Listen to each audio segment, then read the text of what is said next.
Has anyone seen my pile of gravel? It's got great sedimental value. It's hard to give a concrete recommendation. This is a quarried material, so don't take it for granted. It's sedimentary, dear Watson. Take it with a grain of basalt. This gravel is quite cheap. It must be on shale. Okay, I got it out of my system. Down to business, ready to rock and roll.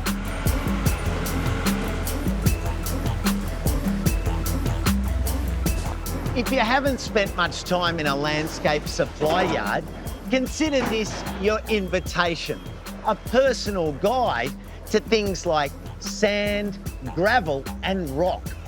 But remember, when you come to a place like this, it's busy. There's forklifts, there's loaders, there's trucks, there's all sorts of activity. If someone offers you a high-vis vest, throw it on and keep your wits about you. We may as well start with the smallest of grains, sand. Sand is made up of tiny rock and mineral particles, but not all sand is the same. You can buy sand that has grains of different sizes, uniformity and sharpness. Those things determine how sand behaves and how you should use it. This is fine sand, and it's the kind of sand you want to play in, which is why it's used in things like playgrounds and sand pits. Now, when you have a close look at it, you can see that the grains are very small and round. They're anywhere from 0.05 to 0.25 of a millimetre. That's perfect if you're doing a paving job, because if you spread it out over your paving, let it dry, and then sweep it into the gaps, it goes in perfectly. You don't want to use this fine sand in your propagation mix because it will hold moisture and that will smother the roots. This builder's sand is also fine, but the difference with this is it has a lot more silt in it, which means it holds together. And the only reason you're going to use this is if you wanted to mix up some mortar to lay bricks. Perfect for that. This river sand is much more coarse. Its grains are larger and sharper and can reach up to 2 millimetres in diameter. It provides much better drainage than a fine sand, and the coarse, irregular grains lock into each other for more stability.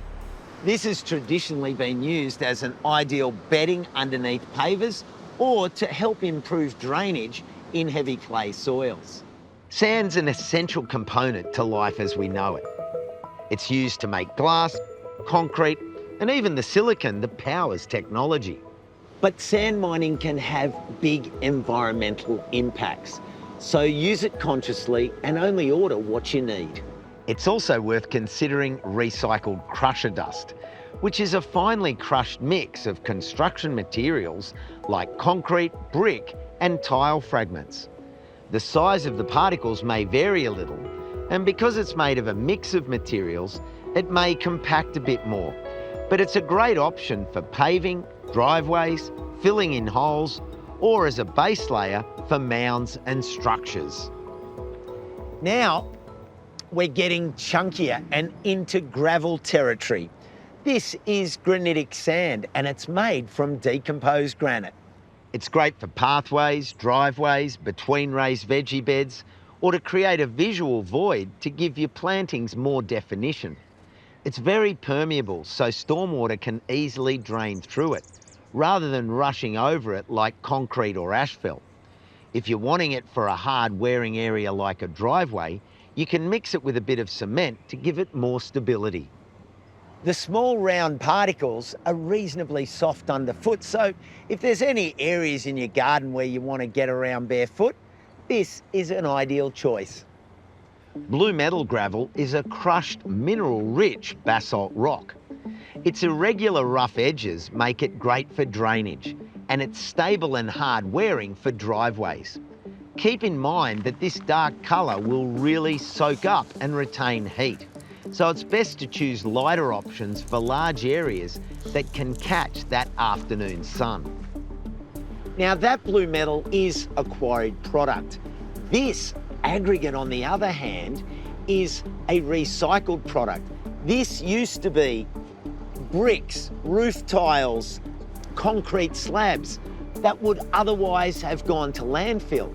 Now they are captured and crushed and then sieved into different sizes. So this is about a 30 mil or below aggregate.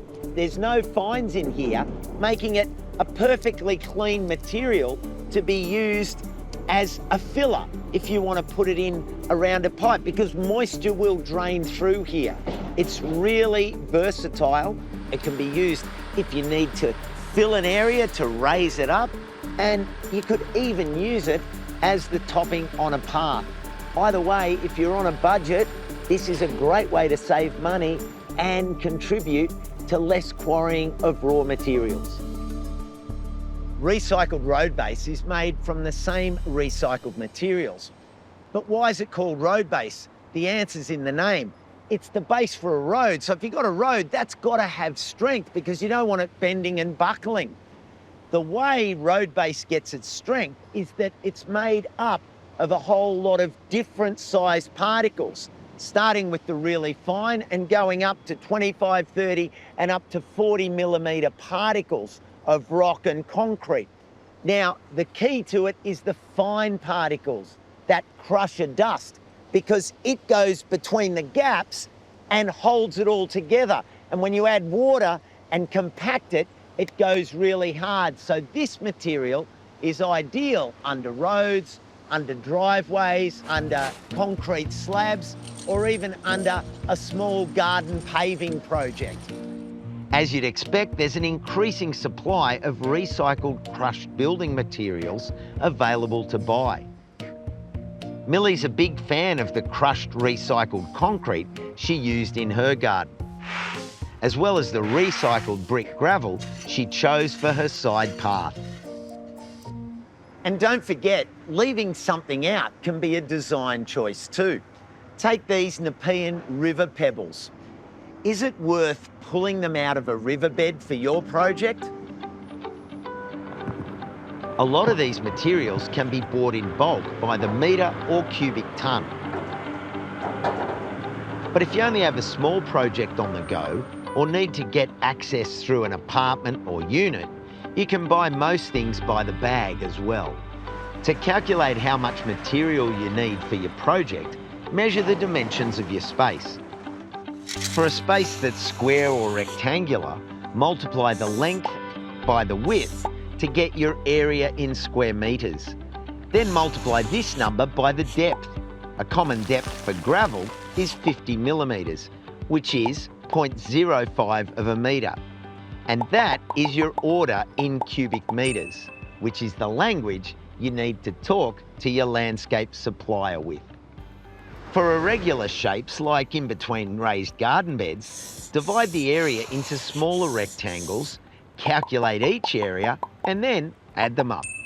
And look, if you're not confident on a calculator, bring your measurements into the landscape supply yard and they'll help you figure it out. Places like this are brimming with the literal foundations of your next gardening project.